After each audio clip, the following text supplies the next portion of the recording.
வணக்கம். நம்மளுக்குள்ள இருக்கிறது என்ன? ஆன்மா, என்னென்னவோ சொல்லுவாங்க. பரமாத்மா. சோலு, உயிரு என்னென்னவோ இருக்குன்னு சொல்லுவாங்க. ஆன்மான்றது வேற என்ன? சீவன் தானே! அந்த சீவன் இந்த சமஸ்கிருதத்துல ஜீவன் ஆயி அததான் ஜின்னு சொல்லி வடக்கன்கள்லாம். என்ன ஜி, வாங்க ஜி, மோடி ஜி அப்படின்னு சொல்லி எல்லாரையும் கூப்பிட ஆரம்பிச்சிருக்கிறாங்க.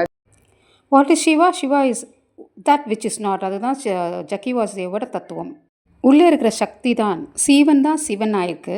சீவன்னா தூய்மையானவர், செம்மையானவர், சிவப்பானவர். அதனால தான் சிவனை வந்து சிவப்புக்கு அடையாளமாக வைப்பாங்க. காளிய கருப்பு. அதனால தான் சிவப்பு கருப்புன்னு இந்த யூதர்கள் வச்சுருக்கிறாங்க. அப்ப ஜீன்னா என்னங்க அர்த்தம்? அது ஒரு மரியாதை. வாங்கன்ற மாதிரி, இங்கன்ற மாதிரி. உங்களுக்குள்ள இருக்கிற ஜீவன் அதுதான் ஜி அப்படின்னு ஆகி அது சுருங்கி போய் ஜி ஆயிருக்கு. இது எல்லாத்துக்குமே மூலம் தமிழ் தான். அதை புரிஞ்சுக்க மாட்டாங்க அந்த வடக்கர்கள். கேட்டா ஆமா எல்லாமே தமிழ் தான் அப்படின்வீங்க நன்றி. அப்படின்வாங்க.